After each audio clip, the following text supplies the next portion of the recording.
quarter turn. No more than a quarter turn. You don't want it real wobbly. Just a little bit of a quarter turn. Okay. Same thing with your top. When you put it on, tighten it down till it touches, back out a quarter turn. Okay, once you got that one on, you put your second one on. You'll reach up underneath there, you slide this one on, and you'll see you may have to wiggle this back and forth to get it to go on there. And I did what I just said I wasn't supposed to do. You put them both on at the same time so they'll go over.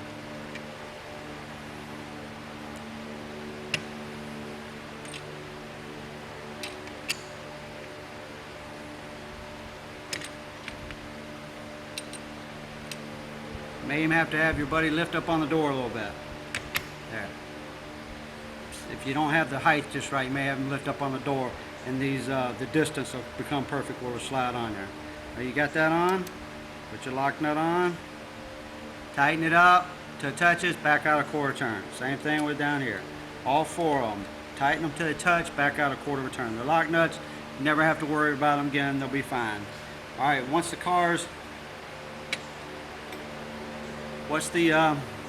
doors on, the kit should look identical to this, except this should be tight. I'm not going to tighten it all the way up. It should be tight, all the way tight like this. Now, that's the whole setup right there. It's not hard. There's 8 bolts total, 4 to each side, and then the lift supports. And you see as it this swivels in and out.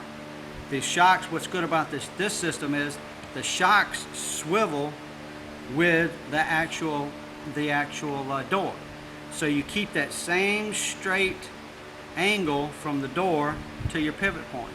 It's a straight pivot point. It don't move. See, this moves. This don't move. The actual door moves, but the shocks stay with it. Now the other kits out there, the shocks mounted to the main piece, and it swivels too, so you got a different angle you're pushing on the door, depends on the door, so it makes the door just a wobbly, flimsy thing. This is very sturdy. It keeps it all solid, so once you put it on there and mount it and everything, it's very sturdy. All right, now there's a adjustment right here. It's the stop that won't let the door open but so far.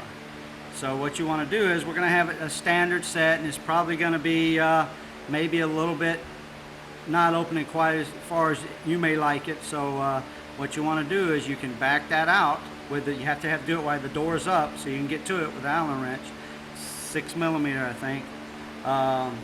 But you just back it out. That'll let the door open further out, or turn it in, and it'll let the door open as far. The reason being that some people like their doors to hang where they go. The further out you go, say the further out you go, the more straighter up it comes, and you see more of the door. The narrower you open, if it just barely opens and it comes up, you don't see the doors look skinnier when you're looking at them from the front. Not much difference. I mean, you're not going to have a whole lot of adjustment on that anyways. From the back you will, 4 or 5 inches. But anyways, that's how you adjust that. Some people like a big opening that they can actually get in and out without even have to lift the door. So with this C5 and C6, that's easy anyways. The door is open. There's plenty of room getting in and out. You don't even have to open you don't even have to raise the door up if you don't want to. All right, on our kit, we also added a lock down here at the bottom. The other kits out there, that they have a center swiveling point, which usually back here behind the kit, back in here, and it makes the door real flimsy. But we put ours right up here where it's more stable, right in the center line where the frame is, where it bolts to.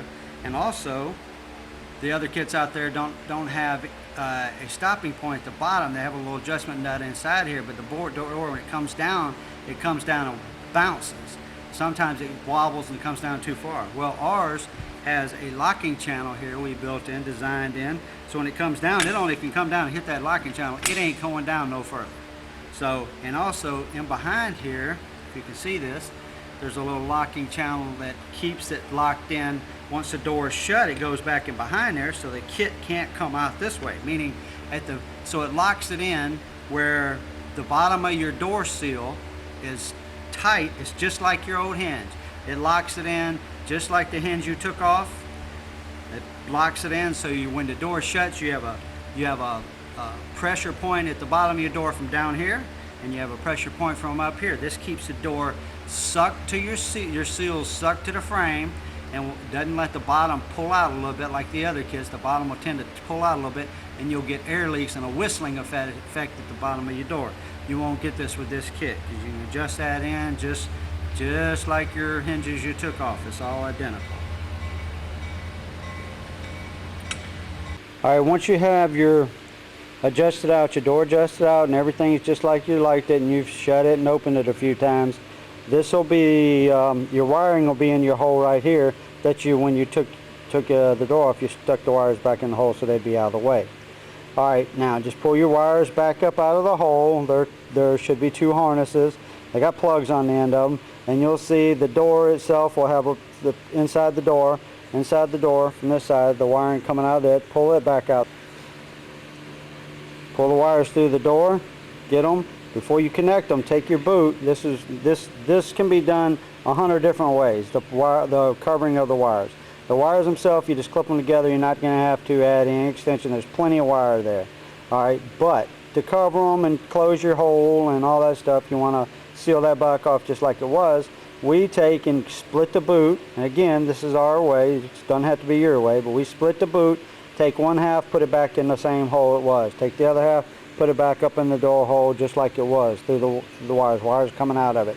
And then we take and we get the wire loom, get the black wire loom, and just measured out about a piece where you had like 6 inches going into the door, and so the door and into the frame.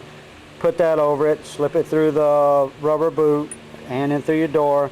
And then what we like to do is we'll usually fill it up with silicone, or the black sealer goes around in there, so you have a good solid seal right there. And do the same thing on your door.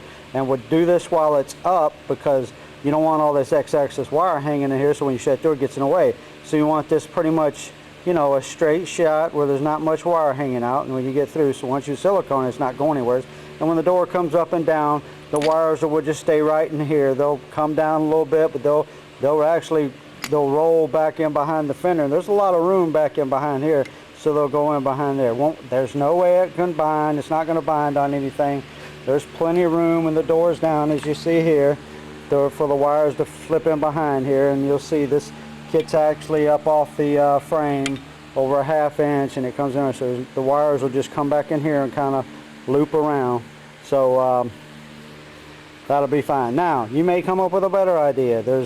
Again, we've been doing this for 4 years, and I've seen 100 different wiring combinations on customers. They did their kits in some exotic wiring and some sharp wiring, and you know, for custom cars.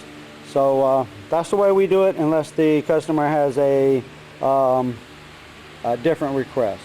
So that's the easiest way to do it right there. So if you do find we like getting pictures, so send us pictures of how you did it. You come up with a better way, and any suggestion you have on our kits. If you have any suggestions, give us a call. All right, guys, that's our C5, C6 Lambo vertical door kit, and hope these instructions help you. It's a simple kit to install, and we have a tech support line. It's on the instructions. Call it if you got any questions whatsoever. We'll be happy to answer for them 7 days a week. And again, thank you, and give me an email, shoot me some pictures of your Corvette after you install them, and if you got any questions, give me a call. Any suggestions, you see a better way of doing something, call me and let me know about it. Thank you.